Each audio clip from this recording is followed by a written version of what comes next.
Hi, this is Tom McMillan with LEAD1. Welcome to today's webinar, which is going to talk about understanding the legal and cultural impacts of COVID-19 on college sports. And before getting going, we have some housekeeping items to go over, and I'll turn it over to Hannah to go over those housekeeping items. Good afternoon, everyone. I want to thank you all for joining us this evening. Apologies for the late hour. Just want to quickly go through a couple housekeeping items. For those in attendance, you will be in a listen-only mode for the entire discussion other than our esteemed panelists. However, if you would like to speak, there are a number of ways you can do so. The first of which would be to use the raise hand function as part of your control panel. Depending on the device you're using, this will show up on either the right side of your screen or on the top or bottom toolbar. If you raise your hand, this will notify me and I can unmute you individually. The second way to ask a question would be to message me directly in the questions tab, also on your control panel. These questions will be read aloud and the attendee will remain anonymous. And finally, if you'd like to write a question in the chat box, you can also do that as well, also in your control panel. However, please note that anything written in the chat box will be seen by the entire audience. Last quick thing I'd also like to note is this slide deck is also in your control panel as a downloadable PDF. This is in the handouts portion of your control panel. But other than that, I'm going to go ahead and kick it to Greg. Feel free to take it away. Great. Thank you so much, Hannah, and thanks for all your help with this. My name is Greg Levy, and I'm an Associate Dean at the University of Miami Law School, and I oversee our Entertainment, Arts, and Sports Law program. First, I want to thank Pillsbury and LEAD1, two great partners on this webinar. Special thanks to Richard Giller for all the incredible work and preparation that made this possible. Miami Law School offers an Entertainment, Arts, and Sports LLM and JD-LLM program. Each year, we hold a conference in April to create a space for thoughtful dialogue around business, legal, and social issues impacting entertainment and sports industries. Our conference quickly shifted online in early April with much of the focus on COVID-19 as it impacted entertainment and sports. As a result of the conversations at that event, Peter Carfagna and I immediately got to work on a syllabus for a new course on the law of force majeure, the impact of COVID-19 on entertainment and sports. Miles Pistorius, Senior Vice President and General Counsel of the Miami Dolphins and Hard Rock Stadium, agreed to co-teach this course, and we launched this summer. We meet Wednesday evening, and 24 of our students are participating tonight on the webinar, which is week 2 of our course. This course takes a different focus each week: college athletics, individual sports, leagues, teams, media rights, Olympics, TV, and film. We have an all-star roster of guest speakers from the U.S. Olympic Committee, NFL Players Association, LPGA Tour, and Fox Sports to complement this incredibly decorated panel this evening. The course, like our program, forces students to think critically about the issues facing the industry today and provides a space for practical skills training, including contract drafting and memos or emails responding to the needs of their client. In fact, this evening, students will need to respond to their hypothetical athletic director to provide legal guidance as they prepare for the fall season. Final thanks from Miami Law to Congresswoman Donna Shalala, our former university president, for agreeing to sit on this panel, and to Tom McMillan, who has always been a great friend of our program. With that, I want to turn it over to Peter Carfagna, co-director of the sports track, one of the smartest lawyers I know, to kick off the panel. Well, thanks, Greg, and welcome everybody. Donna, special thanks and welcome to you. It's really special to have you here, and for that reason, we've left the opening remarks available for you. You see our outline, you've seen our PowerPoint, you know where we're going, but we'd love in the hour that we have you, more Donna is better than less, so please, and whatever subject you'd like to touch on first and foremost out of all the many ones in our outline and our PowerPoint, we'd be honored to hear your opening remarks, and welcome. Welcome. Thank you very much, Peter. Thanks, Greg. Hi, Tom. Hi, Richard. Glad to see you all. I'm delighted to be here. There's no question, and I came running over from a vote. There's no denying that the pandemic has resulted in a direct financial crisis for higher education and intercollegiate athletics like we've never seen before. Every day I hear heartbreaking stories from student athletes who didn't have a chance to play for a championship, or seniors who played their last game without realizing it was their last last game. I have a pile of baseball tickets, UM baseball tickets, sitting on my desk which I've refused to throw out, even though I know that season is over, but it certainly is symbolic. Athletic departments across the country are having very tough conversations, particularly Division I schools. Our 16 rule may be too large even for some schools for Division I. But what we've really put at risk is the non-revenue sports, the Olympic sports, tennis, volleyball, wrestling, soccer, swimming, diving. They're really at risk. And we've seen the damage associated with youth sports. Just before I ran, I completed 10 years on the board of the U.S. Soccer Federation. And I know exactly what's happening with soccer all across the country and with youth leagues. These organizations have always been a pipeline to college sports and to professional sports, and they're at increasing risk of permanent closure.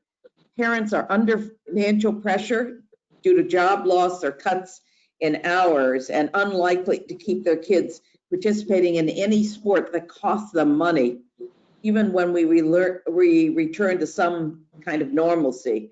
And last week, Governor DeSantis lifted restrictions on youth sports, including summer camps and athletic events, and many parents are still very wary. We simply don't know whether it's safe for our youth to participate in sports or even if we'll have a second surge. And I read through the slides and noticed all the questions about insurance and interruption and other issues. But let me say something in a positive place. There may be a silver lining, and many of the major athletic programs may be able to renegotiate their TV contracts. I think we're going to have huge television audiences to the extent that we can actually launch some of these sports, in particular college football. If we can put a team out there, even without an audience, we're going to have the largest audiences, I predict, that we've ever had on television for football, basketball, and a whole range of sports. Because if there's anything that people miss, they miss college athletics. So I think there may be a silver lining out there.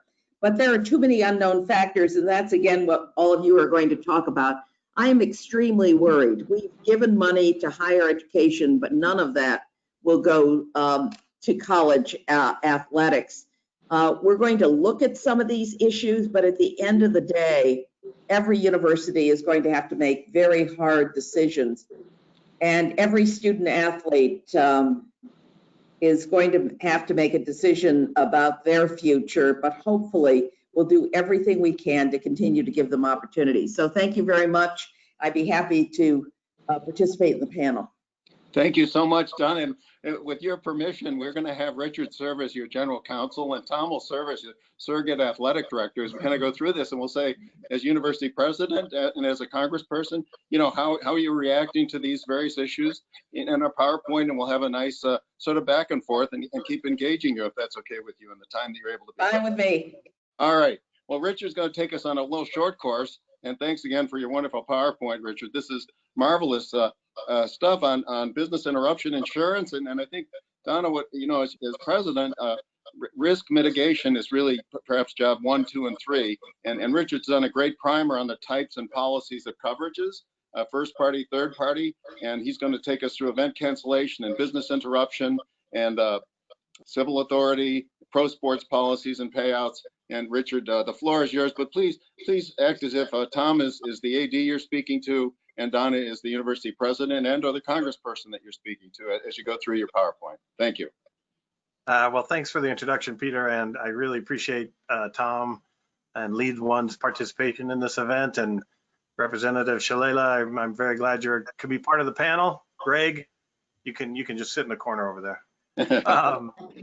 They always say that you should start off a webinar like this with the most entertaining and thought-provoking and interesting topic. So of course, we're going to start with insurance. I've been an insurance recovery lawyer for almost my entire career, too many years to recall. And I always tell this story that if I'm at a cocktail party and somebody asks me what kind of law do I practice, I'd say insurance law. People tend to move away from me.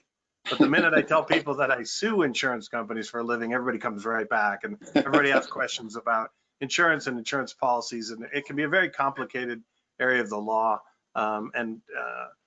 We noted earlier, this is an interactive webinar. We appreciate any questions you might want to submit, and we'll try and get to as many as we can at the end of the first hour, and then even more at the end of the second hour. So a number of us are lawyers on this call. We are not providing legal advice of any kind during this presentation, but we're happy to answer questions and give you our thoughts and ideas about some of the legal issues. Except hypothetically to Don and Tom. You hypothetically. Yes. Right. Okay. So very quickly, there are two types of insurance policies. There's third-party insurance and first-party insurance. First-party insurance is if something happens to you or your company directly and you have a claim. So a business has a fire, burns down a building, that's a first-party claim. The third-party claim arises when somebody else sues the business for something the business did. So a third party is brought into the action, and there are different types of policies involved. So the primary policy that's been paying off on these claims for COVID-19 is event cancellation insurance. And event cancellation insurance usually insures a specific event, or in some instances like Wimbledon, a series of days of an event, but rather than an entire season or an entire league, an event in particular.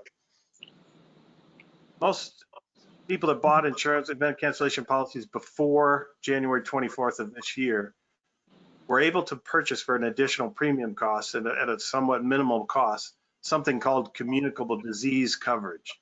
And if you had an event cancellation policy and communicable disease coverage, you have a pretty strong case for recovering 100% of the policy limits based on COVID-19. A lot of these policies cover gross profits, some cover net profits. They would cover lost ticket sales, lost ad revenues, the actual costs you lost during the event itself.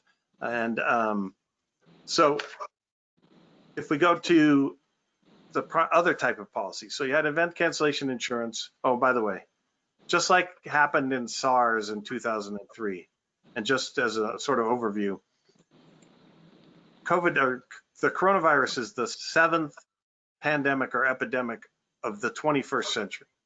SARS was the first one that happened in 2003, and quickly after it sort of hit, the insurance industry started excluding, shockingly, SARS claims, and they would add that exclusion on to policies issued after in 2003 and thereafter. The same thing is happening here. Beginning in the first exclusion I've seen was issued on January 24th of this year. The first Wuhan virus designation to the CDC was the end of December of 19.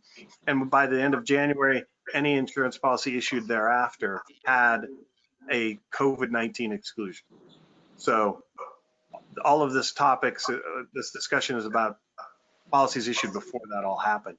We are also seeing a trend. Some insurance companies are trying to slip in COVID-19 exclusions into existing policies, which violates a number of state regulations and laws.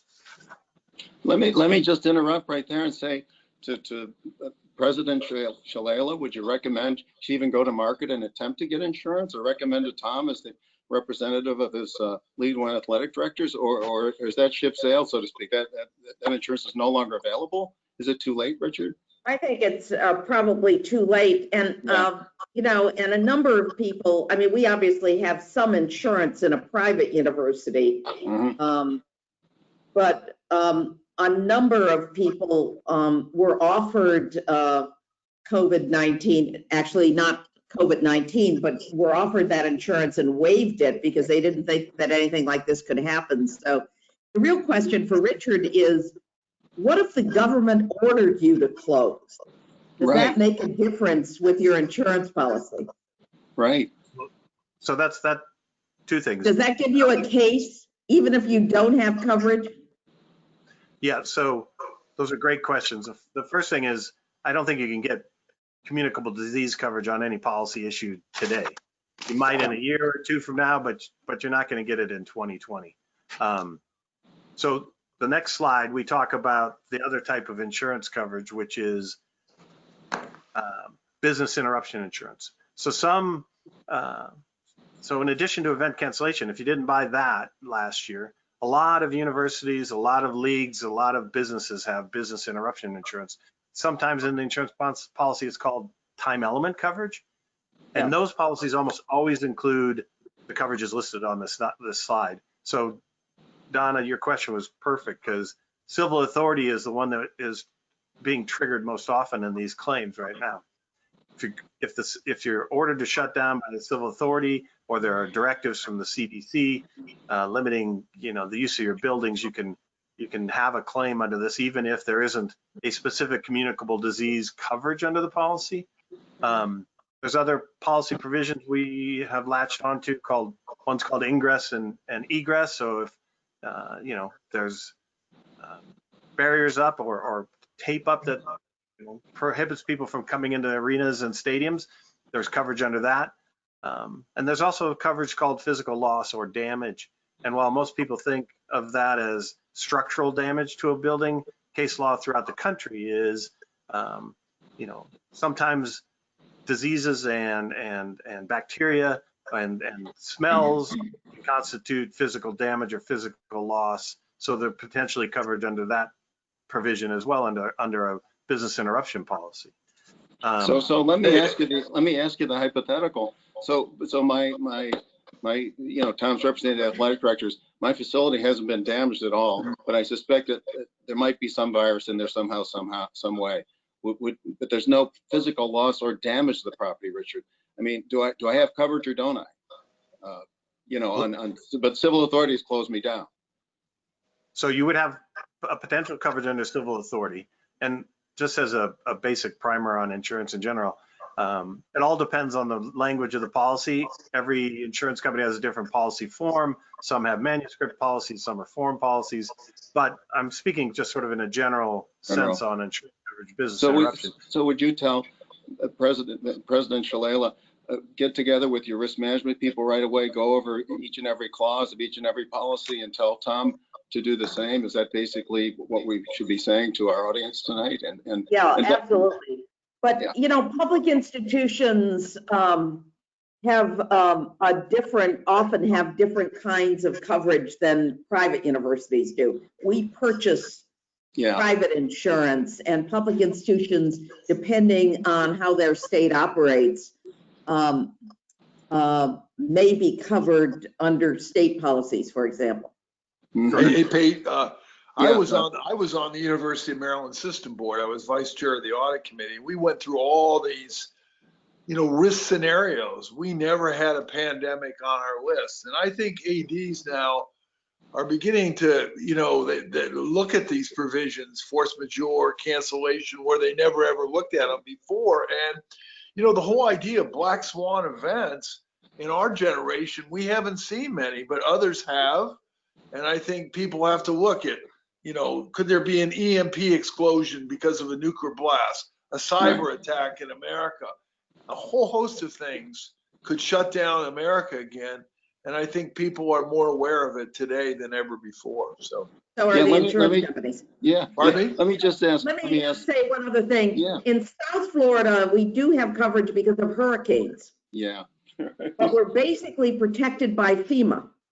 Yeah, that's right. We can get immediate reimbursement for our costs from FEMA. Mm-hmm. Well, universities are covered.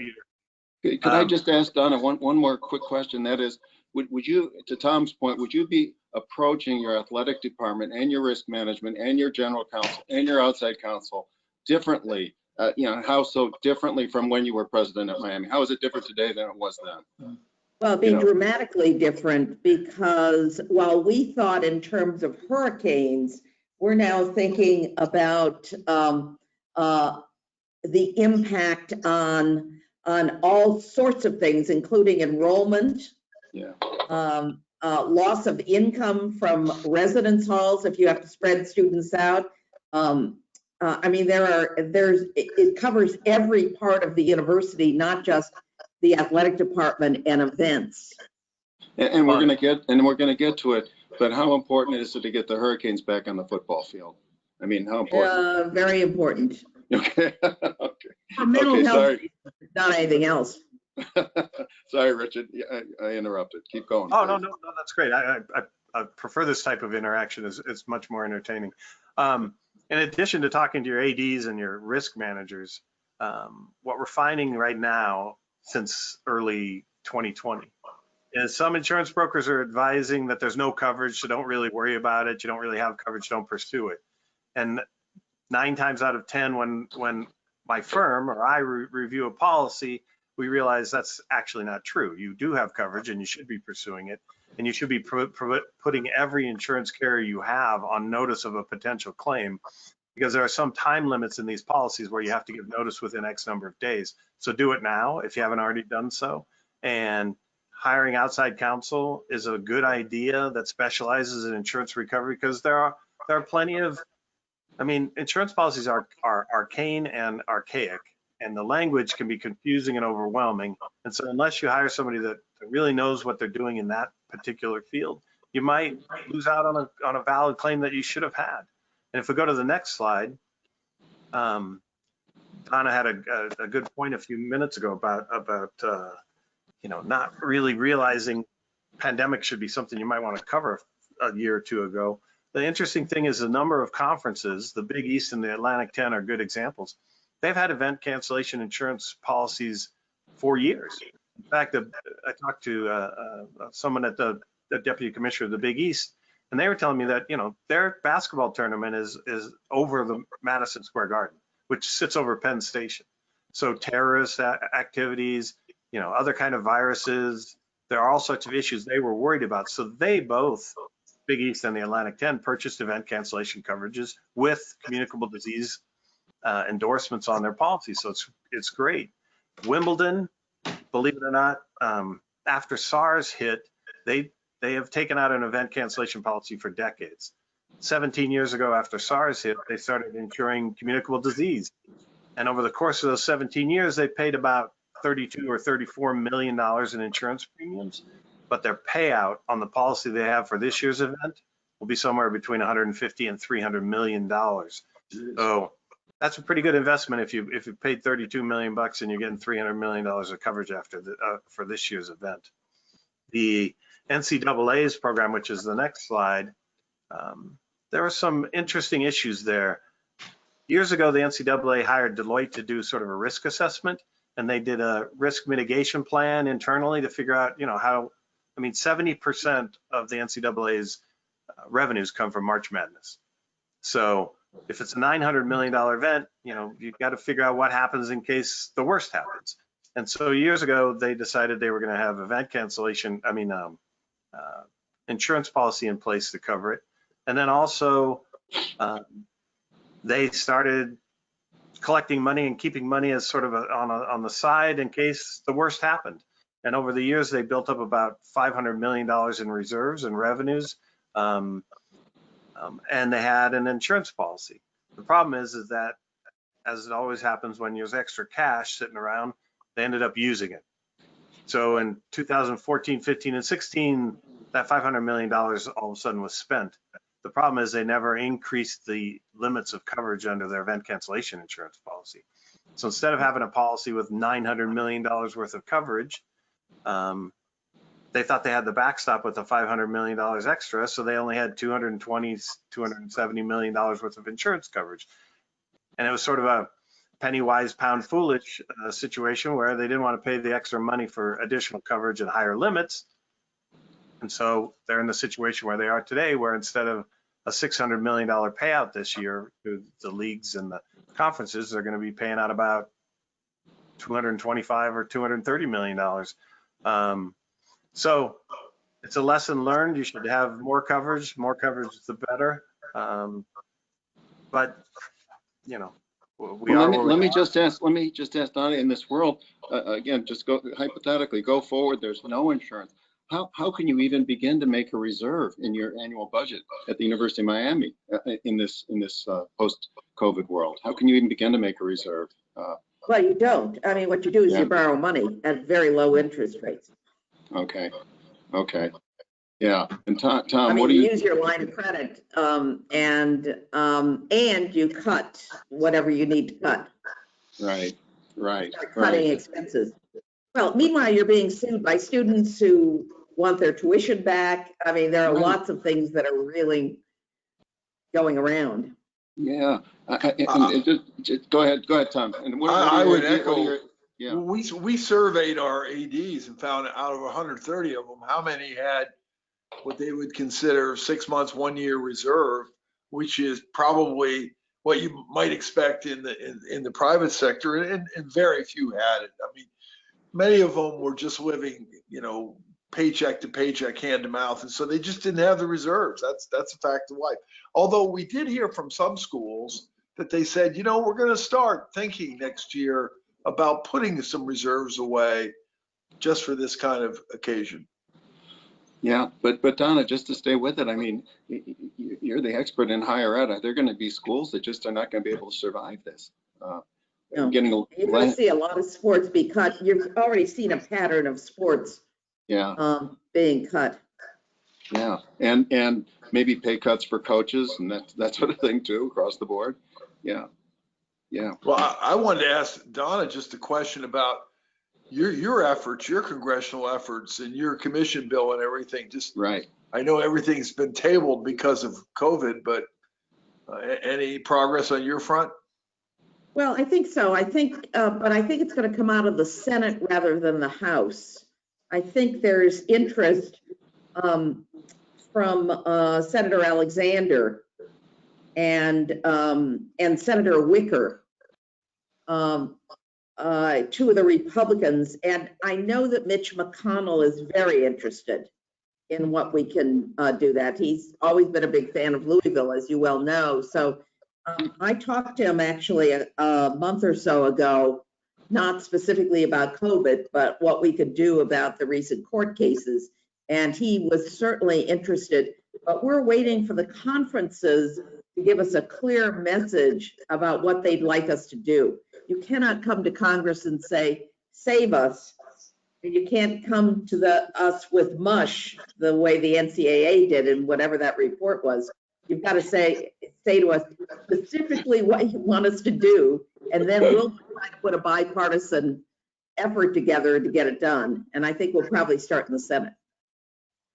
Thank you. So Pete, That's terrific.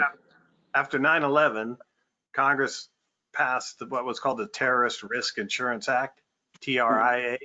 And I think there are currently some bills, or at least the legislation in front of Congress right now for the Pandemic Risk Insurance Act, which would serve sort of as a backstop for reinsurance industries. Right. I mean, Donna brought up the point about hurricanes.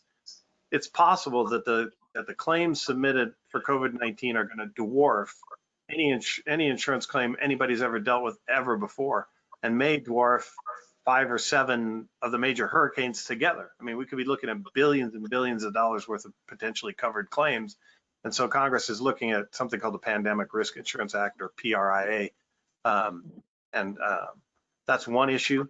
The other issue Donna talked about with, universities getting sued. This is a slide later on in our program, but, Congress is going to be looking at potential immunity issues on whether they're going to have like a temporary safe harbor time period where, higher education can't be sued for if they followed certain regulations and guidelines. They can't be sued in case somebody contracts COVID-19. But there's some other insurance issues that are going to come up because the NCAA extended a year of eligibility for spring sports, which I thought was a great thing.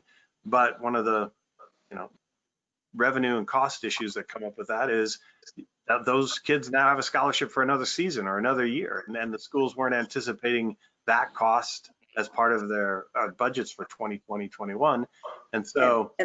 And we also recruited students, so they Right. didn't increase the number of slots that we have, which creates another problem. Right. Yeah. But the NCAA said the schools could use something called student assistance fund money to help with offset the scholarship addition.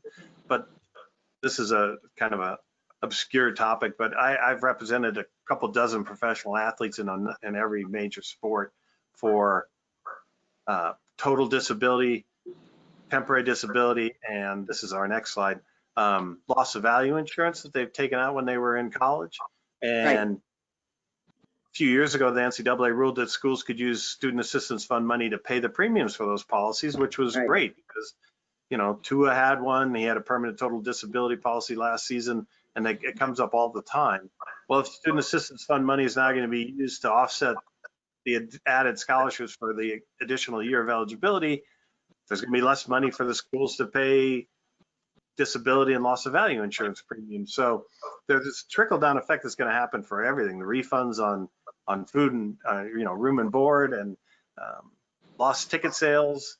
Ohio State came out with a plan that they were looking at maybe 50,000, you know, 25 to 50,000 attendees at a home football game. Well, that means they're going to lose half their ticket revenues, parking, concessions. You know, there's going to be significant financial impact all across the board on all of this. And, you know, another insurance issue that's going to come up, sorry, talking too much about insurance. That's okay. I think we're on to the next slide, Hannah, please. Yeah, actually two more is three more. If event cancellation insurance is going to be harder to find, and it's going to be costlier from here on out. Just business interruption insurance is going to be, you know, the number of insurers who are going to be willing to, you know, sign on to that is going to be less, and the premiums are going to be higher. This is all going to have impacts years down the road. Could I just interrupt? We've got the slide up now for critical injury illness coverage. What happens if a student athlete contracts COVID? Is there a policy that could cover him? Can he make a claim against the university, or does that get handled just like if he broke a leg and playing in a football game? How's that handled? It would be handled, if they're an eligible student athlete, it'd be handled like any other infectious disease or Any other injury? any other injury. Yeah, the health insurance policies would cover it just like any other illness or injury. Yeah, But and remember, this is not a chronic disease unless it turns into a chronic disease. So this is and they're relatively young unless they have an underlying condition. That's why most universities are going to test people. Right, and trace, and right. Yeah. Very And careful. particularly student athletes, if they're in a contact sport.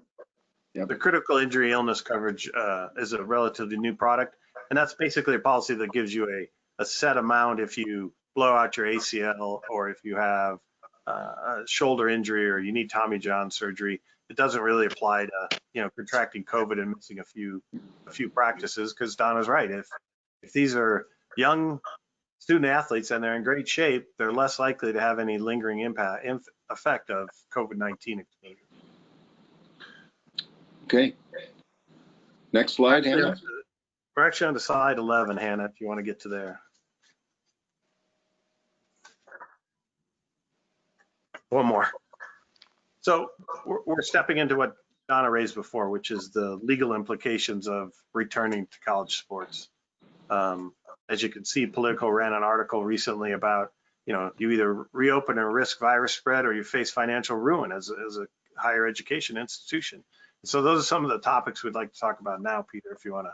Yeah, absolutely. Yeah, again, the floor is yours, Don. I mean, risk reward. Please, we'd love to hear your thoughts on this. I think university athletic departments can put together safe venues. They're used to reducing infections in locker rooms, for example. I mean, they're used to that kind of thing. Here's the problem. You're dealing with a bunch of young people that are going to socialize. Yeah. So while you can control training, locker rooms, playing venues, what you can't control is the rest of what it means to be young in America. That's the challenge. And that's why testing, particularly quick testing, is going to be extremely important. And, you know, student athletes may have to be tested every week. I mean, it's not like the test hurts you or anything. But the tests are going to be easier, by the way. There's going to be some self-saliva tests and things like that. So universities are going to be able to do it quickly, but it is going to take a very strict regime. But controlling after you get off the field or in the classroom is going to be much more complicated. Hey, Peter, I had a question. Yeah. Sure. Donna, do you think that the problem of not having a standardized testing regime across the United States as it applies to these athletic departments and universities is a problem? Or do you think each school can go its own way and come up with a workable solution? No, I think that in testing, there ought to be a standard of care, and that the NCAA should have called together the docs. Even though most of them are orthopods, they could bring in the public health people and set a standard. For example, you would want every student in your university to get a flu shot, because you want to be able to distinguish between the flu and COVID-19. And then you want a regular regime of COVID testing for your student athletes. That's not very expensive, but it will make a difference in what the impact will be. I just think controlling students' lives is more complicated than having a regular testing regime. I'm not worried about infections in the locker room because we know how to clean locker room. I'm not worried about the on the field presence. Look, we dealt with some of this with AIDS in basketball. Yeah. I mean, we're pretty sophisticated.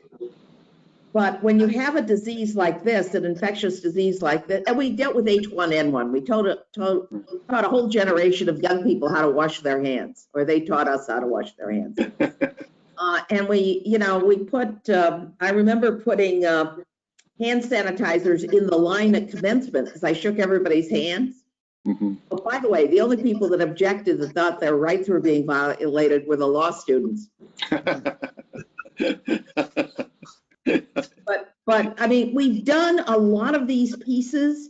We just have to really tighten up.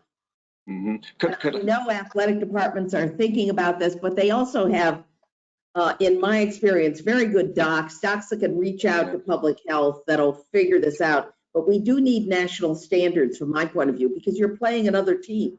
Right, across the country. We've got to have some minimums. Yep. And national standards, and we've got a lot of different kinds of tests, but you need the test to say, do you have it or not? The other tests, whether you've had it or not, are just unreliable. But you need the basic test, and that will be available, I think, for self-administering, where you can sort of line people up and do it very quickly, get it back in 5 minutes. But we're going to have to do a lot of that. Yeah. Luckily, these tests aren't invasive. Yeah. Yeah. Could I now allow the chat room to ask a few questions of the panel? They're coming through to me. While we've got you, I know your time is limited. The first one goes right to you. In Dr. Shalala's opinion, perhaps an athlete will contract the virus. Will that information, can it be made public, or will it be covered by HIPAA? And will schools not be motivated to reveal that there's been an infection? Could they not reveal it? No, So to speak? I don't. The real question is whether you'll do it for the athletic department or do it for the school. We've asked nursing homes not to identify the individual, Right. but to tell us whether someone got infected. And there will be great pressure from the press, because they always want information about student athletes and about their health. And we've learned how to handle that over a period of time. We did it during the AIDS crisis, and we just have to sort out those issues. The individual will be protected, the institution will not be. And what about the sub? Hold on 1 second, Peter. Go ahead. Just to be clear, so HIPAA only applies to medical providers, and that would apply to nursing homes or hospitals. The law that would come into place for protecting the privacy of student athletes from a university athletic department would be the Americans with Disabilities Act. So The ADA, you're exactly right. It does protect it. There's going to be protection one way or the other as to, national program. Different states have different amounts of cases, and I think one of the key terms we've got to do or keep in mind during all of this is flexibility and the ability to pivot. So, maybe the first home game you have social distancing of 6 or 8 feet in the stadiums. Maybe by the third game, if there are no increases in in, cases, maybe you make it 3 feet. I don't know. The key Well, is, except you can't wait for the problem with infection is it may not show up for 3 weeks. Yeah. That's your problem. So we're going to have to do social distancing right through, I think, the season and see how it goes. But the real problem with student athletes is if someone is infected, they'll have to sit out for 14 days, obviously, and get treated. But the difficulty will be contact tracing. Mm-hmm. They'll have to do contact tracing and see what the interactions were as part of this. So it's not going to be easy. Individuals are protected, you're right, under the ADA. But athletic departments have been loosey-goosey about talking about student athletes' injuries because they're feeding the sports press.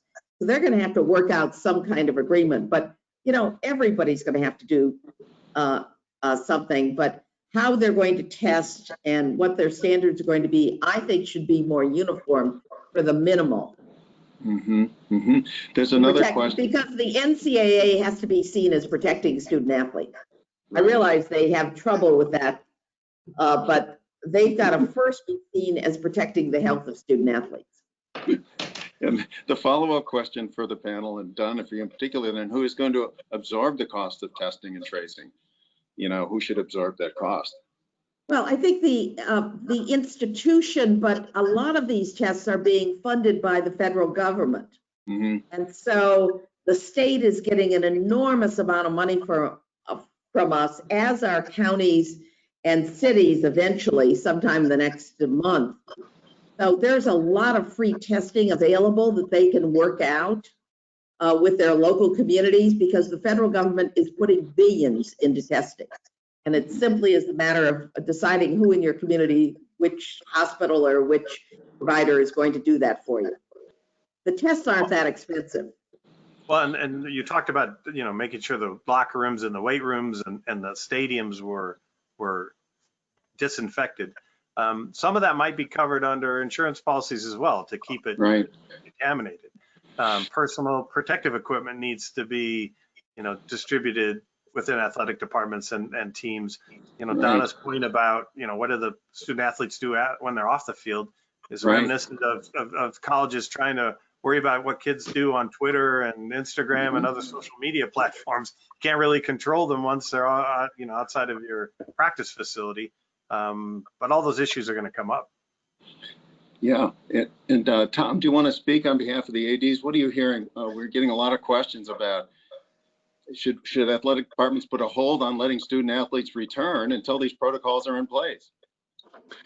Well, it's one of the follow-ups I wanted to ask Donna, because it seems the testing regime is really tremendously varied across the country. And if a student athlete gets infected in one regime that may not be up to the standards that it should be, how does that play out across college sports? Does that force everybody to adopt the tougher standards? And how does the CDC play into this? That's the other follow-up question I wanted to ask you. How do you see the CDC can give very good advice on this issue, but the NCAA needs to sit down and decide, and the conferences themselves are going to have to do this, because if a conference like the ACC or the Big Ten is across many states and the states have different standards, they've got to have a standard,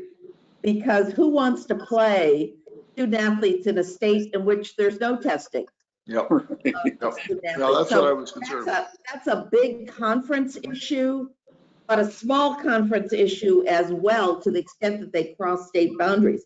That's why I said the NCAA at the end of the day is going to have to sit down and decide what the minimum standards are for athletics. And I don't think they're anywhere near, coming out with that. And then another question, Don, is can you give preferential testing to student athletes that you don't offer to all the other students who are coming back on campus? I think that's a good question, and I think universities are going to have to test their students and have the availability of testing. They're going to have to require flu shots because they won't be able to distinguish. Medical schools now, healthcare in general requires flu shots of their employees and anyone that's working there.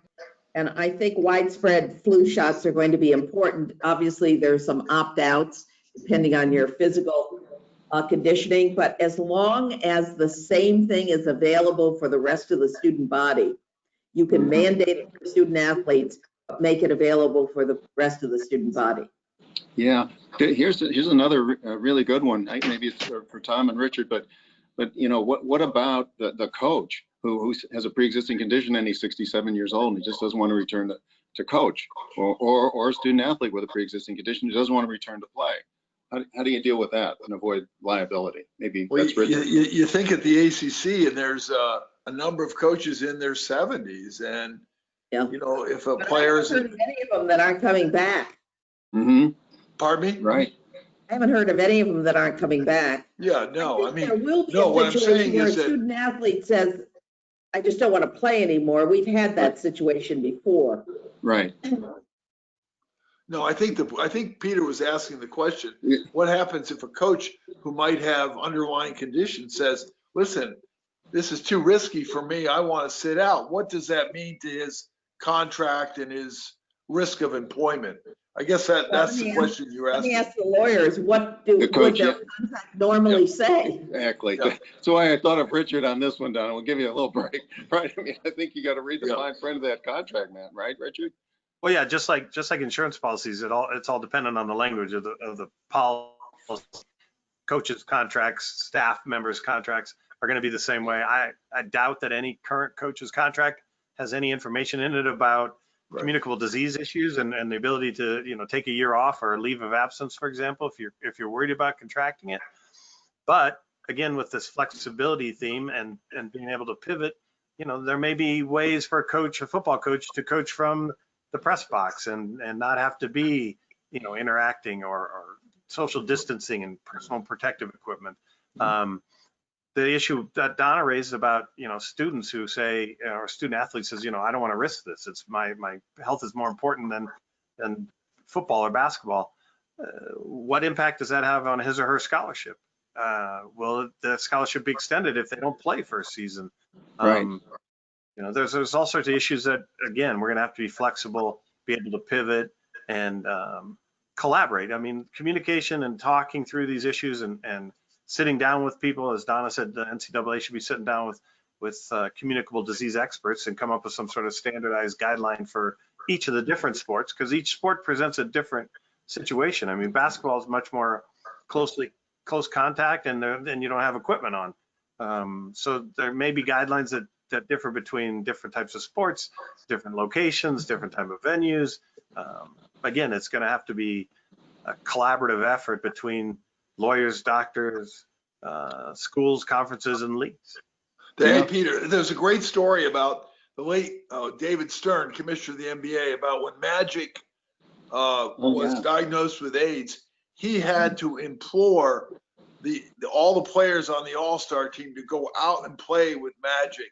And Yeah. it was because of David's leadership that the NBA was able to work through that issue very well. And it's just one thing where stigma and some of that can be very, very, very much a factor here.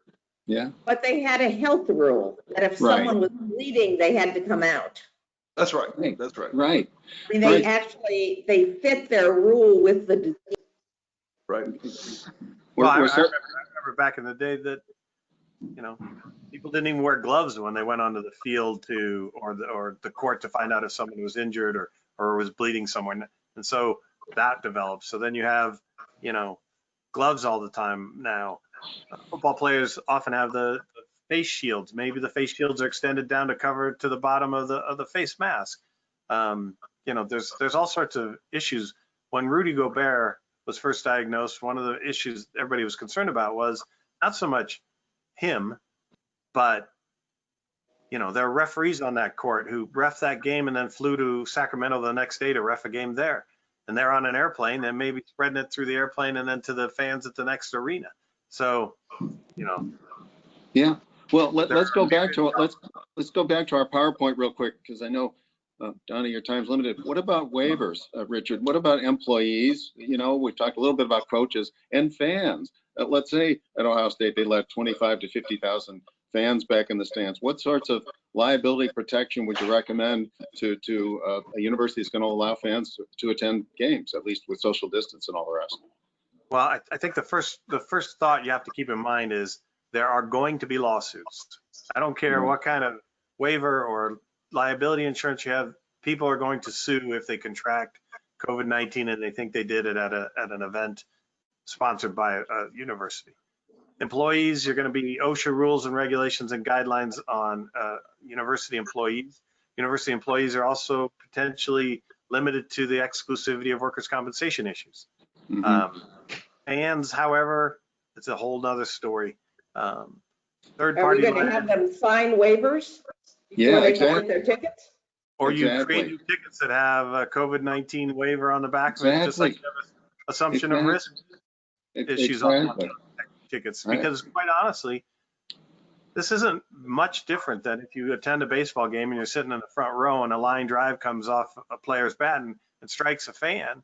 They'll probably sue, but assumption of the risk is one of the issues here. Fans attending college athletic events, as long as the schools have guidelines and following either CDC or local state regulation health issues or the NCAA guidelines, as long as there's an established duty of care and they follow through on it, they may be protected from you know, an ultimate judgment, but they're going to get sued. And that's one of the reasons third-party insurance is listed on this. Peter, real quickly. Yeah. Third-party insurance. Yep. Can we just interrupt, because we're going to lose Donna in a minute? And I want to ask, is getting, so now we're going to ask for some closing remarks, but would you have like a COVID readiness plan in place to welcome Hurricanes fans back and have a third party, you know, do a cleansing of the facility, those kinds of things, if you're going to invite a limited number of fans back to Hurricanes games? I guess those are the kinds of questions we're getting in the chat line.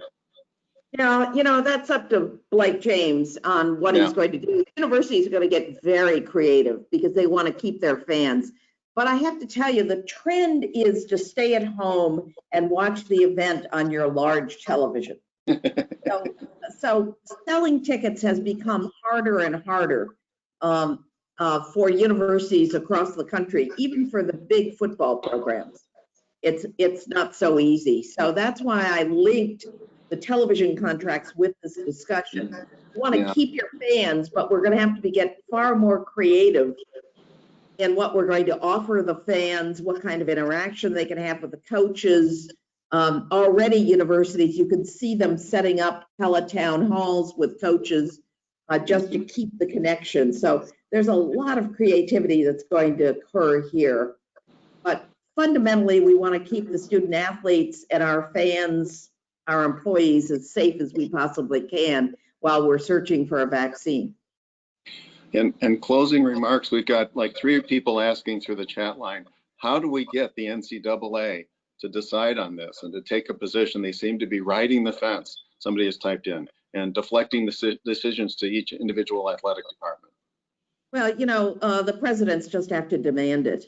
They supposedly have a board that controls the NCAA, and they have to say in no uncertain terms, this is your responsibility. Otherwise, the conferences are just going to do it.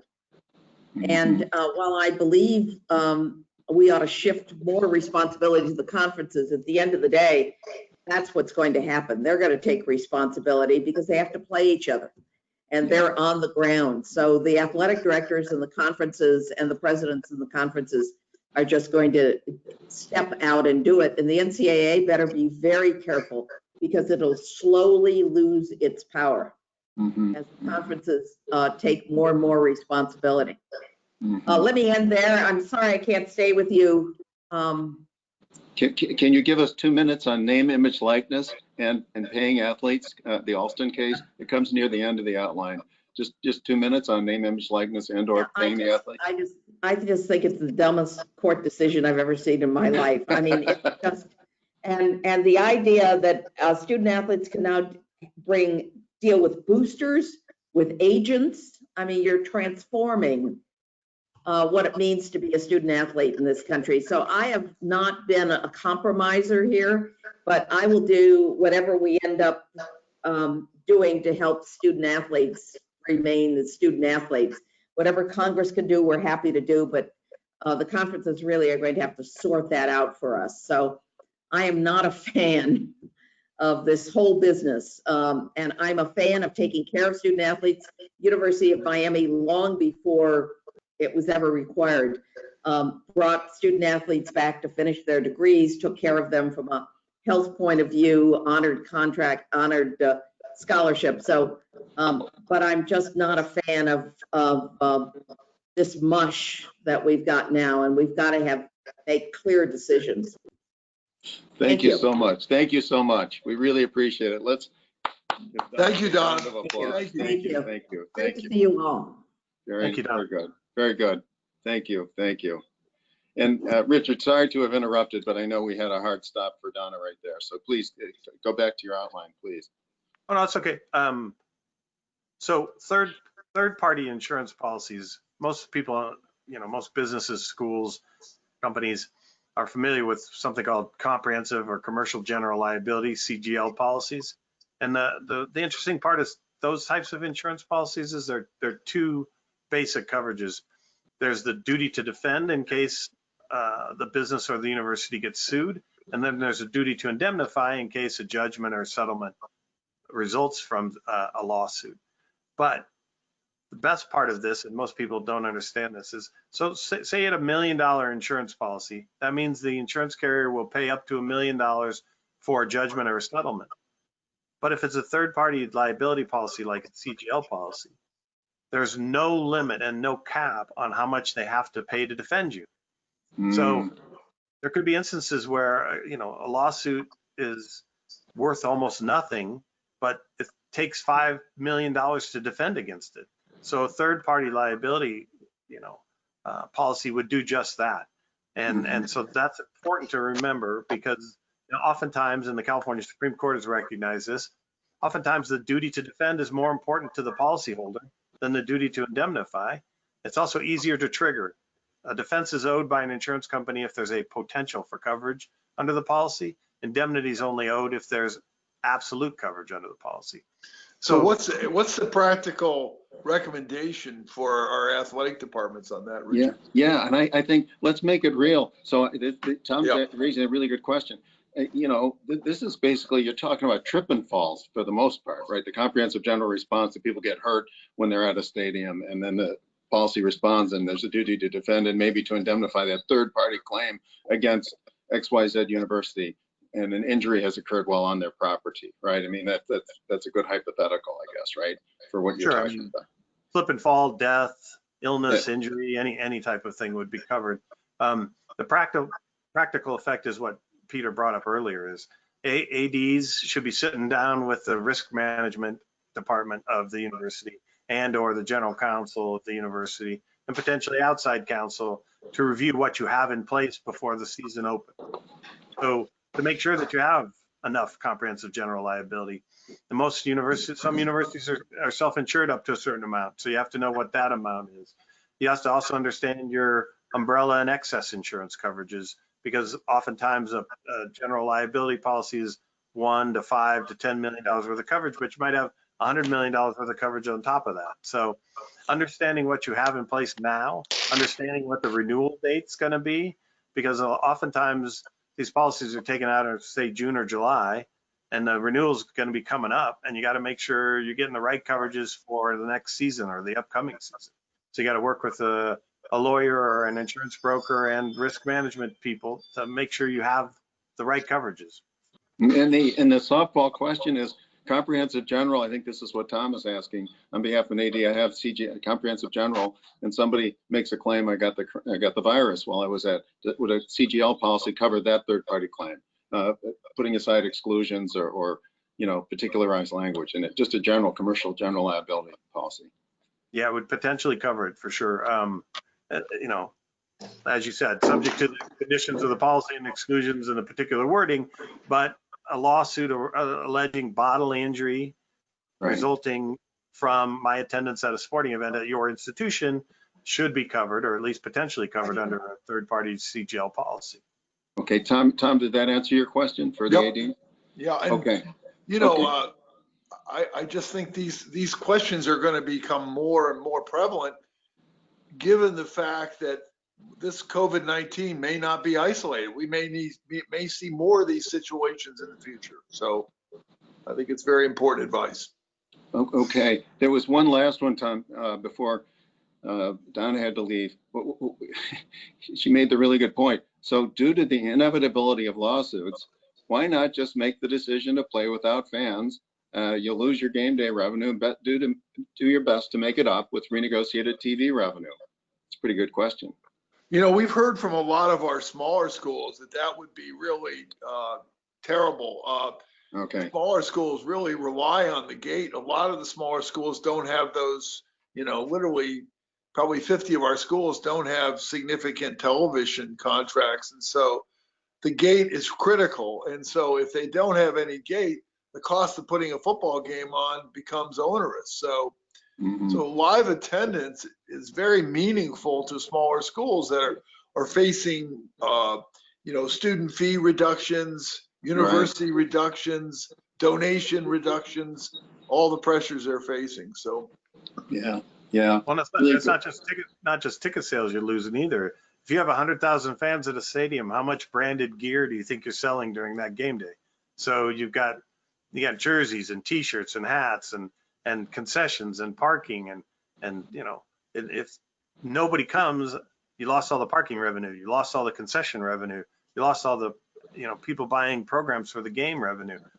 It's a lot more than just ticket sales, and it's going to have a big impact on universities if they're not able to have fans. here's what I can say, Peter. I can say that I don't know of a school in our group that's looking at a no fan scenario. I think everybody is looking at some capacity, you know, 30, 40, 50%, and even higher in some cases. So I don't even know if that might have been a scenario a month ago. It's not a scenario today that we hear of. So. And what's the impact on student activity fees that go to help fund so many programs? You know, in this scenario that they're partially filled stadia, you can still charge the student fees. That would be what your advice to the ADs would be. Well, I mean, especially the smaller schools, the group of 5 schools, 50% of their revenues come from student fees and institutional support. And as Donna said, you know, universities are at the low on the pecking order of state funding. If you go through K through 12, that's what's going to get the money from the state governments, and states are going to be extremely pressed. So higher ed dollars are going to be much more scarce. Universities are not going to have as many dollars that they've invested in the athletic departments over the years. So what I'm saying is that student fees are a critical part of the group of 5 schools, and if kids aren't on campus or they're doing more online curriculums, that becomes a challenge. Yeah. Plus, you're gonna run the risk, Peter, of, you know, just enrollment maybe decreasing this year, and that's where a big part of the student fees come into play as well. The other thing that nobody seems to want to talk about is the 20,000 or so international student athletes in college sports. Are you going to treat student athletes from certain countries differently because the death rates were higher and the, you know, incident rate of COVID-19 was higher in those countries? How are you going to deal with international travel with students and student athletes? Yeah. Here's a good one, Richard. Let's stay with it. Is it possible to have a disclaimer on each ticket sale that would preclude the university and athletic department from being sued? Okay, so we're going to start with that same presumption. You're going to get sued. I don't care what you have on your ticket, or if you have people sign actual forms or electronic forms, you're going to get sued, no matter what that says. That is a good protection. I think that having assumption of the risk, you know, disclosures and the COVID-19 disclosures on newly printed tickets is going to be important, and it would help the liability in terms of whether you're going to have to pay a judgment or settle a case, but people are going to get sued. The United States is the most litigious country in the world, which, from my perspective, it isn't a bad thing. But so lawsuits are going to happen, and there's no way you're going to insulate yourself or protect yourself 100% from being sued, but you can insulate yourself from having to pay a judgment. And Tom, back to you. Here's a really good one that just came in. We haven't talked enough about just the value of, the minor sports to enrollment at universities. Donna talked about that a little bit. There's going to have to be dropping some of the minor sports, and how is that going to impact the rest of student enrollment generally? Is kind of what the next question asks. The question, I guess, is when you look at these Olympic and minor sports, right? In the 2008 crisis, we lost about 227 of those Olympic sports throughout the D1. So far in the FBS, we've lost 20 some because of COVID-19. That number is going to go dramatically up. Even today, yesterday we read about Appalachian State having to cancel 3 men's teams. This changes the nature of college sports. Is going to, as Donna said, there's going to be a pressure on the 16 sport waiver and all that. And a lot of kids, there's going to be thousands of kids that aren't going to be getting scholarships or partial scholarships. In the FBS, we have 55,000 student athletes. Probably only 15 or 20,000 of them are football and basketball players. So the vast majority are these sports. So it really changes sort of the whole picture of college sports if what we're going to say is Olympic sports have to be cut and we're going to only support revenue producing sports, or they get favoritism. It changes the dimensions a little bit. I think it changes the way Congress looks at you. It changes the way the IRS looks at you. It changes the whole complexity of college sports. So I know it's the most difficult thing our ADs have to do is cut a sport. So this is not pleasant for them. And I think we have to do everything cooperatively to avoid this, both for our Olympic effort in this country and for the lives of young people who are going to be dramatically impacted by this. Well, yeah, Peter, we should probably we cover a lot of these topics through the slide deck. When we want to get to Title IX, but here's the last one on this under this heading. It's a really good one. If a student athlete dies after contracting COVID-19 during competition, can his parents or her parents sue the school? Well, again, you're going to get sued. They can always bring a lawsuit. One of the interesting things there is how is a student athlete or his estate going to prove that they contracted COVID-19 because they were an athlete on a particular team? I mean, what if they contracted it at a party, or what if they contracted it in their dorm or somewhere else? I don't know how, student athlete participation in sports, it's going to be this tracking issue. How are you going to pinpoint it to somebody else that you got it from on your team, for example? So, there are issues on terms of whether you're going to actually owe the money if you get sued on something like that. But, burden of proof is going to be an interesting topic in cases like that. Hey, Pete, just one. Yeah, hey, Pete, just one comment on the previous question. I forgot to mention that a lot of these sports, for instance, I just got a text from someone that has a rowing team. That rowing team puts $1.4 million into tuition into the university for those, because those kids are not on full scholarship. So there will be impact to the university as well on these kind of sports cuts. So yeah, absolutely. Okay. Well, do you want to go through, Hannah? If you want to go to the next slide, we'll keep going. And I think we covered a lot of this already. Maybe we should go to fan interaction too. We've covered complying with the health suggestions and COVID testing and social distancing and masks and everything else. How about this one, Tommy? When you played in the NBA, limiting fan interaction, right? I mean, what kinds of recommendations would give you ADs in that regard?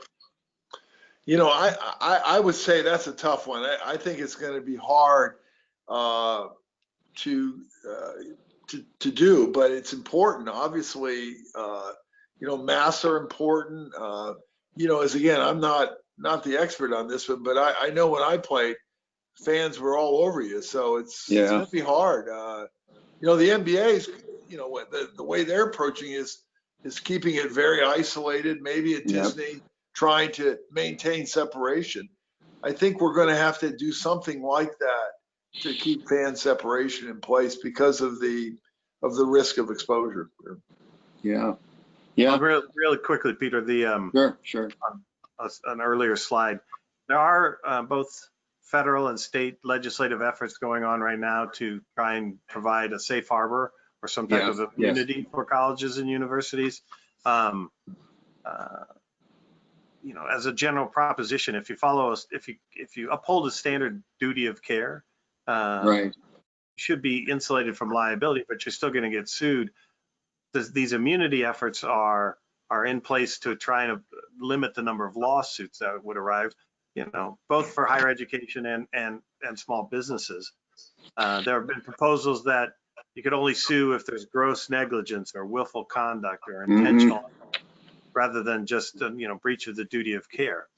It's going to be a fight. There are very strong, divisive arguments on both sides of the table. So, you know, Yeah. Democrats believe that if you provide immunity to employers or schools, that they'll feel like they don't have to abide by the standard of care, and that they might not be as you know, on top of things as they should be. And Republicans believe that if you keep having lawsuit after lawsuit after lawsuit, people are going to go out of business. You're going to lose schools altogether. Some universities will close down, not just athletic departments or teams. And then we've already, you know, economists estimate that already 100,000 businesses have been shuttered completely because of the COVID-19 today. Well, that ties right into your next slide, Hannah. If you could, you know, differing state regulations, you're right on cue with your California from governor, from where you're sitting today. It's not in the cards. Take us through that one, Richard, please. Well, so this is an interesting topic. He did say, and the Cal State University system has already said they're going to do online classes for fall semester. They're going to allow some student athletes to come back to participate on campus on sports, but they're going to go online classes. And so what happens if, you know, Texas, the University of Texas has a game against USC in the fall? And are they going to be able to travel to USC? And what are the television rights going to look like if there are no fans in the stands for a game like that? Or if California says you can't play a game at all, will you just switch it to a home game for Texas? There have been some proposals that there shouldn't be as much travel. You know, East Coast teams shouldn't have to travel to the West Coast or to, you know, the Southwest to play games, to minimize travel exposure. I don't think I mean, Los Angeles County had earlier indicated they were going to shut down through the summer, but today they indicated that individual cities could open up at their own pace. I don't think the 2021 mass gathering lockdown is going to stay in place. It was just some political rhetoric that came up last month. But schools that travel to different states are going to have to understand the regulations and requirements of each state, and the testing issues, and whether, you know, extra protection should be put in place for traveling to different states. Yeah, Tom, are you hearing that rescheduling or conference only? I mean, you know, and stay close to home as much as you possibly can. Are you hearing that amongst your ADs? We are hearing a lot about scheduling efficiencies and so forth, and that some ADs just want to be able to have that flexibility to not travel so much. I've heard from a lot of our ADs saying, you know, where we might have taken a plane, a charter, we're going to drive, even if it's 5 hours or 6 hours. And so, you know, when I was a regent at the University of Maryland, we took our orders from the governor. So if the governor told us that we're not going to have XYZ on campus, that's the way it is. So that's our federalist system, and it makes developing a uniform sports structure across America very challenging. So yeah. Well, Richard, you want to flip through? I think Title IX is right there, you know, for us to be talking about in terms of the cutting of the sports and the gender neutrality of same. You know, we've been through a lot of the other parts of the outline. This is what we just talked about: schedule nearby opponents, How do you deal with a player who refuses to play? Name, image, likeness. Donna gave us a little bit on that, right? But I think Title IX, Hannah, if we can get through to that, is if we're. Well, I mean, let me go back to the. Yeah, go ahead. Let Go me ahead. just make a comment on name, image, and likeness. Sure. We are in the field right now with a survey of our 130 schools. We hope to have it finished next week, and hopefully it'll be a useful tool in developing the kind of legislation that Donna was talking about.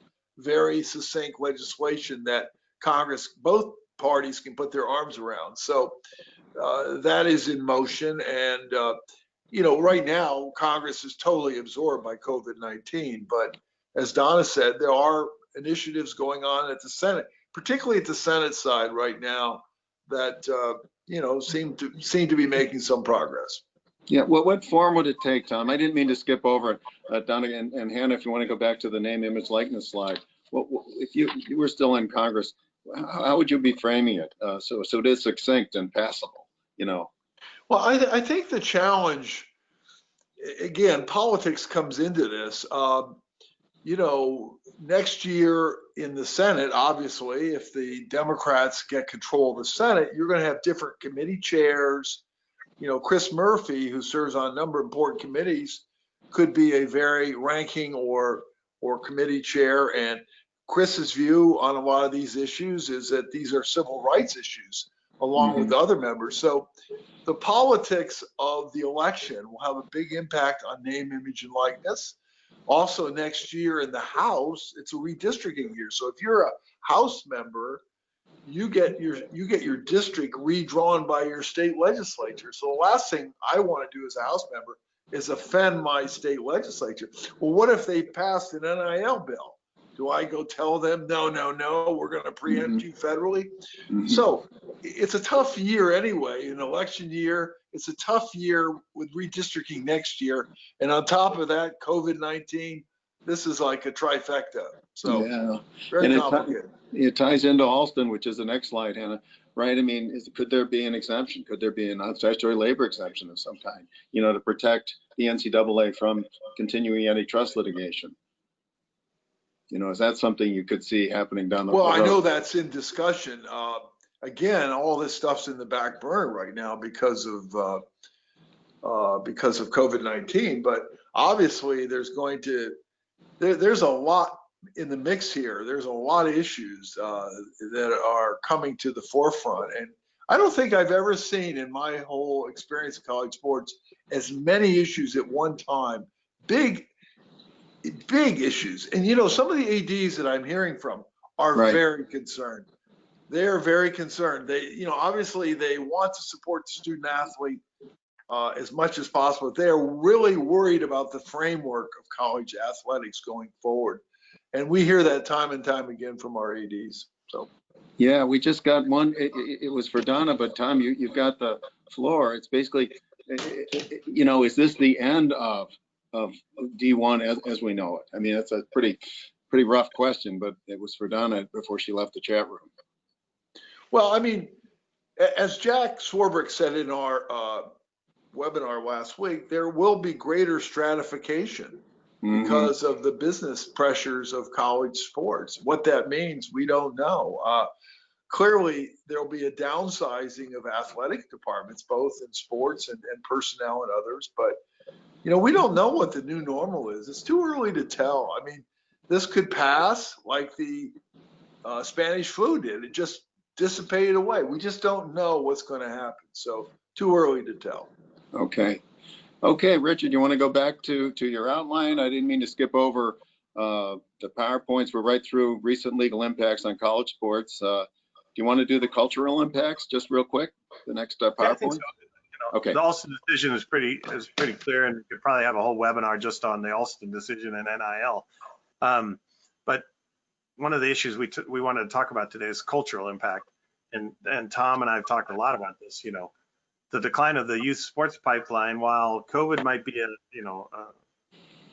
a succinct time period, this could be a lasting impact if for club soccer teams and Pop Warner football parents aren't either able to afford to have their kids continue to play in them, or the programs themselves shut down because COVID, ruined the, enrollment on them. As you can see here, nearly half of youth sports organizations are in danger of shutting down entirely. And so that will have an impact on both income producing and non-income producing sports 2, 3, 4, 5 years down the road, because if you have less kids participating in sports like swimming and diving and track and field, or tennis and golf, which have a lot of academies, you may see declined enrollment, and you will see an impact on the Olympics down the road as well if this continues on this way. I mean, the Pete, job let me- loss. Yeah, Go ahead. yeah, go ahead, Tom. Let me echo that. I worked on these issues for 30 years when I was chairman of the President's Council on Physical Fitness under Clinton, Yeah. President Clinton. We were worried about these issues even then. Mhm. Today, 70% of our youth are not even eligible for the U.S. military. In other words, most of them would be declared ineligible because of physical issues, mostly obesity. And that means that we can't even man an army in this country, and that has very serious ramifications. And so, to Richard's point, this issue not only affects our security as a nation, it affects our health as a nation, and it will certainly impact college sports in the years to come. Yeah. Tommy, there was a question that just came in. The group of 5, let me just go back to that last thing you addressed about the changing landscape go forward. Is the group of 5 just going to be differentiated from the Power 5 going forward? That was a question that just came in while you were talking before. Well, to Jack Swarbrick's point, there will be greater stratification. I think these schools, there will be downsizing, but listen, it's a very, very tough and rigorous environment. If you look at the revenue streams of Group of 5 schools, 50% of it's institutional and student fees. Both are at risk. Then you have donations being challenged, live gate at your football games being challenged. And they're not recipients of the largesse from television contracts. So, it's a time for reflection in this country. It's not just a time for college sports. As Donna said, there are colleges and universities that are going to close down in America. This is not just limited to college sports. So the point is, there's going to have to be a reexamination of what, how you want college sports to look like in the next 10 years. And so it's a very pertinent question. Let me just retrace our steps just a little bit, Richard, because there's a delay in getting the questions. A number of people want to go back to NIL, and just from your standpoint, Tom, how is that going to prevent boosters at Power 5 schools, from buying potential student athletes, offering the local car dealership for way above market? If you were framing the legislation, how do you get ahead of Florida, which is going to take effect, not too distant future unless Congress does something first? Well, we do not have the results back from our survey, but let me just say that just early preliminary data indicates that's a very big concern. And there are ways that you can modulate that. You could use third parties to try to control, make sure it's market value, make sure that transactions are arm's length. Right. And one of the things, as one of your great judges, Louis Brandeis, said, disclosure is the great disinfectant. Having real-time disclosure can make a big difference here. When the political money, it floods the system of our political system. The one thing that works is that when that is disclosed instantaneously, all of a sudden the newspapers pick it up. So I think we have to have real-time, instantaneous disclosure. So if there are bad actors and or boosters who are solid and good boosters, the real-time disclosure should disclose where all this is coming from. So disclosure needs to be part of it, and we've seen that in our survey. Everybody is demanding real-time disclosure of these things. Okay, sorry to interrupt, Richard, but these are coming in on a delayed basis. I want to come back to Tom on those, but keep going with your PowerPoint, please. No, I think first of all, just as a reminder, the PowerPoint's available on, I think the connection for the webinar. And we're going to post it on my law firm's website as well, so you can download it too. And if anybody wants to reach out and email me, I'm happy to provide it as well. The next slide that's up is really a LEAD1 association survey results on, what ADs are worried about with the loss of March Madness revenue. And, this is really hits those schools that are basketball centric because there's no college football playoff money that they're sharing in. And so, this is a big issue. And we could go to the next slide because this is what we were talking about earlier. For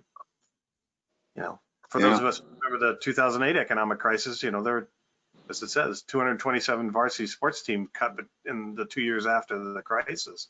How many are going to be cut now? We see updates every single day.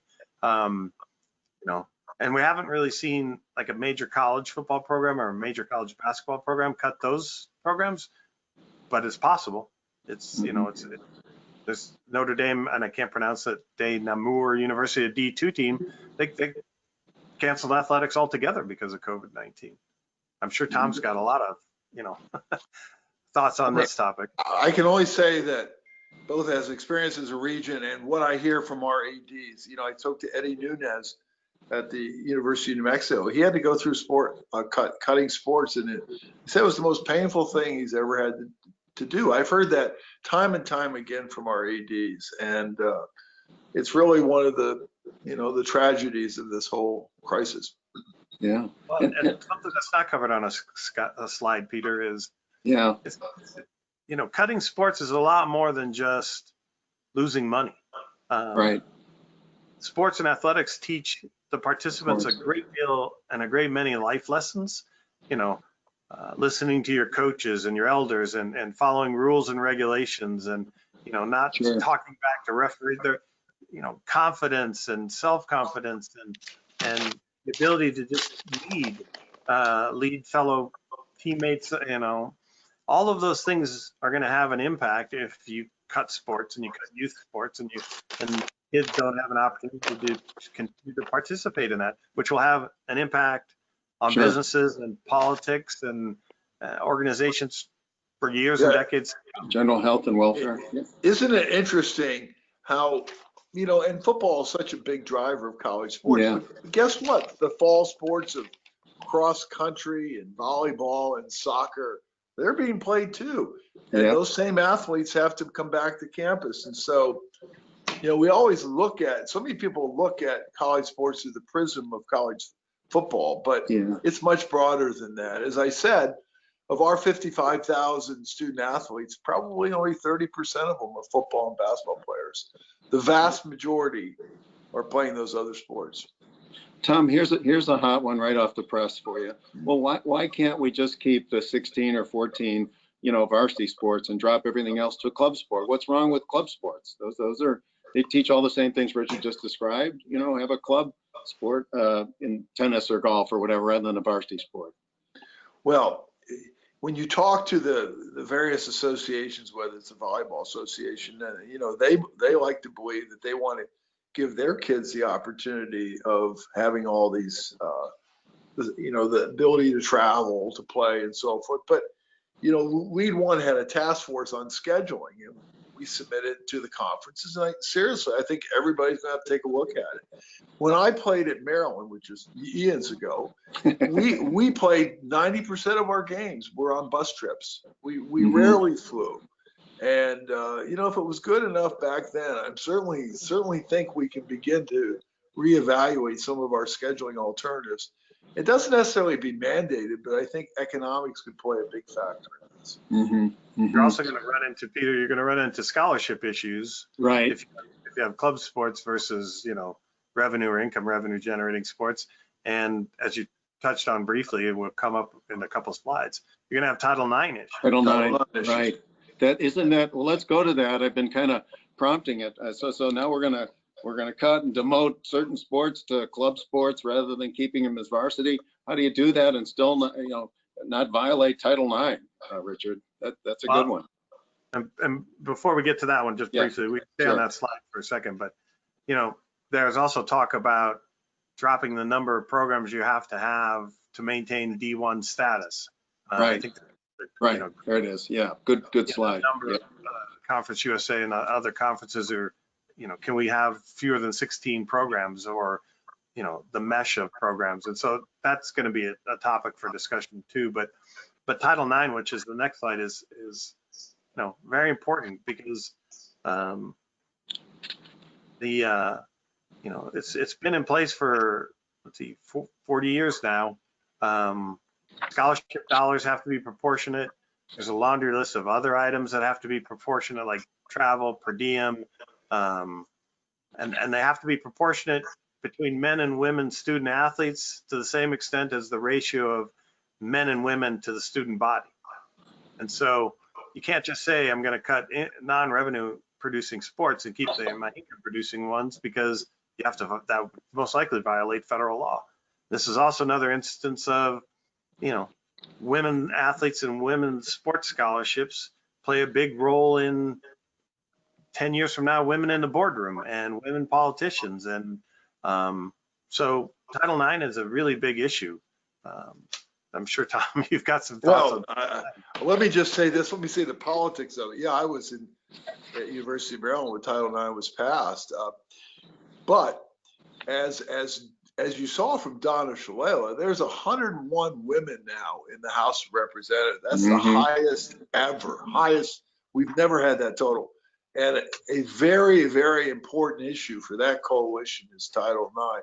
I always tell people Title IX may be the most powerful force in college sports because of that constituencies growing and growing and growing. So anything that, just to give you an example on that, on the name, image, and likeness area, I know that the Women's Sports Foundation and other raise issues about it. So the Title IX issue will always be with us, and it's only going to get stronger and stronger as more women come into politics.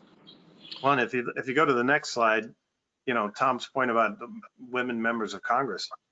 Last year, women's NCAA teams made up 54% of the total sports teams in the country. And D1 programs, women athletes, student athletes, accounted for 47% of the total. I mean, those are pretty staggering numbers if you compared them to when Title IX was passed. And so, you know, the bottom part of this slide is important, because the Coronavirus Aid, Relief, and Economy Security Act, which everybody knows is the CARES Act, doesn't authorize waiver of civil rights laws because of COVID-19. Then Title IX is one of those laws that cannot be waived. So while you may be able to waive D1 status numbers and you may be able to waive a number of NCAA requirements, you cannot waive Title IX. It's going to be a part of how colleges and universities respond to COVID-19 because it's federal law. Well, Let me just, as you said, it's inviolate, but to your point about the disparity ratio, I hear from several of our ADs, they have, it's challenging to manage that. And it forces them to have to cut more men's sports if they have to cut anything. And that again causes great pain and challenges for them. Yeah, just put a finer point on it, Richard. So now I'm going to 16 from whatever, pick a number, higher number, 24. How do I do it? And I demote 8 to club sport status. How do I do that and comply with Title IX? I mean, you got to be so careful, right? Well, the big issue with Title IX is it's not just the potential of playing in sports. So it's not just, you know, club sports. It's scholarships, travel costs, the ability to experience travel. I mean, they all have to be as close as possible. So I'm not sure club sports is gonna be the solution. It might be the solution for some of the sports. And if you don't have to, you know, there are some schools that have 20 or 25 programs instead of 16. So it'll all depend on the structure of the school at issue. And you talked about cutting programs. That brings us right to the next slide after this one. We just got another hot one in, which somebody's really paying attention. In theory, if you drop some of these from varsity to club sports, it would still satisfy Title IX because you're offering athletic opportunities, just not at the varsity level. But you're not if you're not offering scholarships, you're not offering the same opportunity for educational experiences. And so it may well violate Title IX. because you're giving them sports opportunities, but you're not giving the same educational opportunities as you are to male sports and income producing sports. If you drop to club sports, I mean, it's possible. It's again, it's that flexibility and the ability to pivot, and there may be ways around certain aspects of it, and it's all on the table, and it's, you know, So Congress may want to pass some sort of legislation along those lines as well. They're not gonna get rid of Title IX for sure, but they may give, you know, a temporary waiver. So you might get a year waiver where you can drop some sports to club status and bring them back. But how do you do that with people who are already on scholarship, Peter? Yeah, well, here, Tom, we're really getting a hot wire now. So, but wait a minute, 93%, there's a chat room comment, 93% of professional athletes in the US are male. So, you know, are we really talking is the D1 major sports, a pre-professional, you know, league that we've been talking about?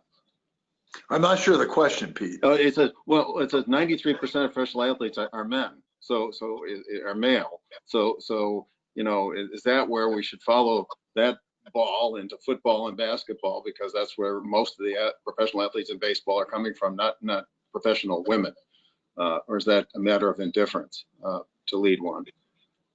Well, I think we're just talking about the law of the land right here, which is Title IX. I mean, that's the bottom line that preceded all of us, and it's only gone stronger as. And really, the tie-in is because of federal funds. I mean, all the federal funds going into higher education, they mandate certain things. One of the things that I did when I was in Congress, we mandated graduation disclosure rates, okay? So that every school now has to disclose graduation rates. Title IX is another mandate. And that's because the federal government spends about $100 billion on higher ed a year. I mean, that's where it is. When you get to professional sports, that's a whole different issue. Whether that's right or wrong is up for debate, but that is the law of the land. Yeah. Okay, we got a lot of good ones coming in, Richard, but I'll hold off for a minute. I know you want to get through the rest of your slides, so keep going. No, getting through the rest of the slides isn't as important as we hit the topics, but the next slide is you know, one that's hitting all colleges and universities now, and something we touched on earlier about pay cuts. You know, it's hitting administrative level pay cuts. You're hitting athletic department pay cuts. The next slide has more examples of pay cuts, and these come to a whole bunch of questions and issues. If you have a contract as a coach or an AD or university president, and that contract provides for a certain amount of, you know, compensation for the year, are these pay cuts, can they be enforced? Or, you know, is it just a public relations move that, hey, we're going to cut pay, you know, in the fall, but we're going to make it up in the spring and the summer for these, you know, administrators and athletic department personnel? Or are they pay cuts? I mean, these pay cuts are happening everywhere. They're happening in furloughs for small businesses and large businesses. They're happening in law firms with pay cuts to associates and partners. You know, summer programs are being trimmed down. The pay cuts are across the board, and COVID's going to have a lasting impact in that regard. So schools are going to have to deal with how these are handled, and, you know, there are going to be legal issues on contract issues as well. Right, and we're back to, again, seek legal advice on whatever your coach's contract says can be done. And let's just go back. What if there's a force majeure clause in there that talks about renegotiation in the event of coronavirus? So, you know, force majeure is an interesting topic. I think it's the topic of your whole summer school session, right? Right. You know, so it's tough to cover in a couple of minutes, but as a general proposition, those clauses allow for excuse non-performance where extraordinary events prevent fulfilling the obligations. But there are a couple interesting tests, which is the event qualifies as a force majeure, which this one would. The risk of non-performance was foreseeable and able to be mitigated, and then performance is truly impossible. So those three tests, the first one seems to be satisfied. The next two, you know, you could have arguments about it, and you're going to have lawyers on both sides of this issue saying force majeure applies. Some say force majeure doesn't apply. Some courts require the force majeure clause to specifically identify the event at issue, like a hurricane or an earthquake or act of God. And I doubt any force majeure contract out there, or if there is, it's a small percentage, talked about communicable diseases or pandemics. So again, it's going to be just like contract law and insurance law in general. It all depends on what the contract says or what it doesn't say. Yeah, but let's say you had a force majeure clause and a coach only coaches 6 out of 12 games for all the reasons we've been talking about. Could you say, well, that allows us to prorate, de facto and de jure, gives us the right to do it? In theory. In theory, I could see both sides of the argument, which is the school would want to do that and the coach would argue the opposite. So it's all going to come down to the jurisdiction you're in, what the laws of a particular state are on those topics, and then also what does the contract actually say. That's not to say you can't renegotiate the contract at that point either. You could renegotiate the contract and say, for 2021, that season, you'll take a 20% pay, cut, but we'll up it 30% next year so that we give you a 10% raise over what you're making this year.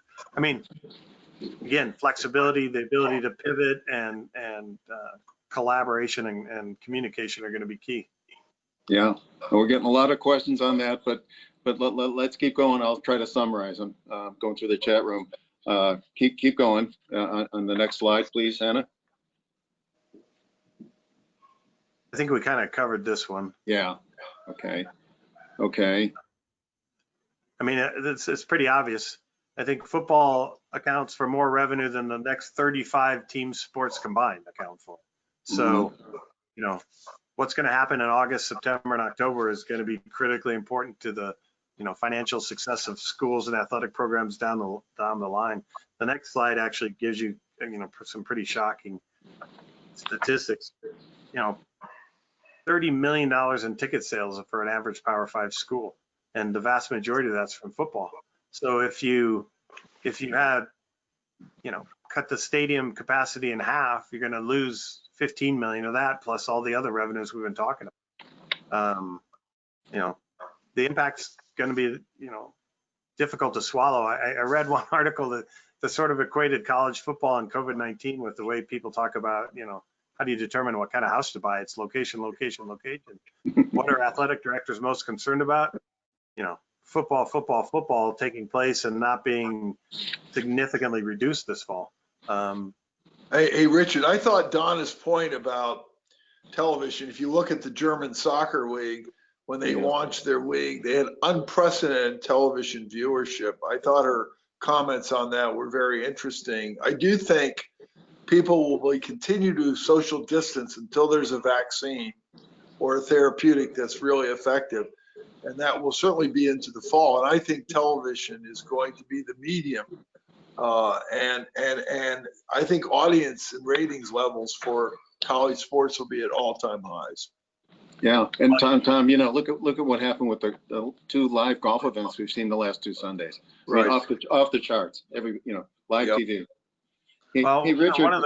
One of the cultural impacts that very few people talk about is in the past when you had, wars or other significant issues, sports and entertainment was what allowed most of the general public to escape from the realities of what was happening. And so we haven't had that. We've been, starved for any of that for the last 3 months. And so, yeah, you will see a huge uptick in TV, viewership. And there are a lot of people that would rather watch a football game on a 70-inch television at home, so you had replays and high def quality. And then there are people who want the camaraderie of being in the stadium and rooting for your college team. And it's a lot different than the pro sports. So, and then you've got those people who come back who become boosters down the road because they kept going to the games. And then what do you do, for example, if you cut stadium capacity to 50%? Are you refunding, season ticket holders? And how are you going to deal with the seats you're not using for those season ticket holders? People have already purchased college football tickets for this season. If you had, seat 5 and that's no longer being used because of social distancing, where are you going to put that person? How are you going to deal with it? How are you going to determine who gets what seats. You know, Yeah. it's really Gene significant issue. Gene Smith has said at Ohio State, we have the point system and we would use it, we would apply it. I'm sure most schools do have some sort of point system, but we're right on your last slide. We've got a couple of questions I'm going to hold on, which is TV contracts and advertising revenue. You've got a great slide on that one, and take us through that, please. Yeah. Well, I mean, it's not just TV viewership, but the ad revenue resulting from it. You know, when you get $800 million a year to televise March Madness, and somebody actually did a breakdown of that's $333,000 per minute of game action, not including overtime. That, you know, the NCAA is losing out or lost out on in 2020. So how are you going to deal with the contracts? Whether there's a force majeure clause in CBS and Turner, and you know, I think CBS and Turner renegotiated that contract through 2024. So, you know, that contract is so strong that CBS and Turner aren't going to ask for the NCAA to pay any money back for the loss from 2020. But, you know, maybe they come back and say, you know, you should add a year. So instead of this being through 2024, it should be through 2025. And then we don't have to pay any additional money, or we keep it at the same amount as 2020 was. Again, flexibility, fluidity, you know, collaboration is going to be key. Well, on force majeure, those are called make goods, right? And you figure it out, right? Sure. The other side of a force majeure event. Right. And all right, here, let's just finish up. Here's some really good ones, Tom. And we'll come back to you, Rich, a couple legal ones too. How about FBS universities playing these money games against FCS schools? Based on risk, it may be more sensible to just pay the FCS school and not, rather than risk a lawsuit or poorly attended game. How would you react to that one, Tom? Well, it raises another risk factor, which is all the guaranteed games. Those guaranteed games are such another big revenue stream for a lot of the group of 5 schools and smaller schools. So those will be at risk. It's an interesting proposition, I might say. And then it goes right hand in hand with the next one. Are we concerned viewership goes up and staying home becomes the new normal? Is that the new habit during football and college seasons, basketball seasons? I think that's a very legitimate concern. That people, I was on a call today with former Governor Jeb Bush of Florida, and he said, you know, I've decided I'm not going to travel as much. He said he was more productive in the last 2 months working, you know, in a sequestered environment than he was before. He said, I'm not getting on planes as much. So I can see fans also saying, you know, I'm going to watch it from my TV set. But that doesn't have to be necessarily a negative, because the viewership can go out of the roof here. So, and that's part of the make good renegotiation, Richard, right? Right. Well, you know, the other, you know, new stadiums are being built in such a way that they have better Wi-Fi capacity and better in-stadium experiences, and all that's because of the advancement of high definition television and, you know, instant replay being used as much. So I think colleges are going to have to adopt some of that as well. You know, maybe better Wi-Fi so that you can do social networking while you're sitting at a game, and fan interactions in the stadium and the, you know, around the stadium. So Great. It's not something that's going to be solved this season, but you know, COVID-19 is not necessarily causing, you know, people to watch TV more, but it may cause more people to stay at home because they're concerned about, you know. that's right. Okay, any final words? We're 11 minutes to 7, and there's nothing wrong with ending a little early. Richard, any final closing remarks you'd like to make? Again, we haven't been given legal advice, but if you have questions, especially about insurance denials, I think he's the guy to go to. Well, you know, don't assume because you have a denial letter from your insurance company that you don't have a claim. I think reaching out to any lawyer with insurance recovery experience and background is a smart move.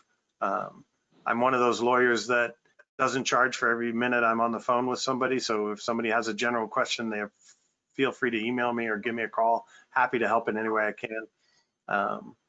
The benefit of student athletes is something near and dear to my heart. So I try and help in any way I can. But I'd review your insurance policies. I'd review what you've done and what notices you've already put out to your insurance companies and make sure you've done so. And, you know, reach out to somebody to help along the way. Thanks. And Tom, here's the last one for you. Might the silver lining in all this be to curb the egregious spending that we've been accustomed to the past few decades in terms of facilities and coaches contract? Any general thoughts on how that spending might look going forward? We surveyed this about a month ago. We didn't find as much on facilities. And the general side of that is that universities spend money on facilities. They're going to be more moderated now, and I'm sure athletic facilities will be more moderated, just like the general university. On compensation, there was more of an interest in that issue than ever before. So I do think that some of those issues, because of economic necessity, according to our survey, are coming to the forefront. As they say, never let a crisis go to waste. And I think there are opportunities here to economize and to think to sort of get back on what's really important in college sports. I think that'll be a process that will take a few years to do. Terrific. Hannah, anything left in the chat room that I missed? If not, I just want to say there will be a tape of this and the slides in our COVID-19 report. So we will send that out tomorrow, Pete. okay, Mac. All right. And thank you, Richard. Yeah, thank you, Tommy, and thanks to Donna. And I see no more questions. So thanks to everybody for your attention. It's been a terrific webinar, and thanks to LEAD1, Tom. That was great. And thanks to Pillsbury. Thank you very much.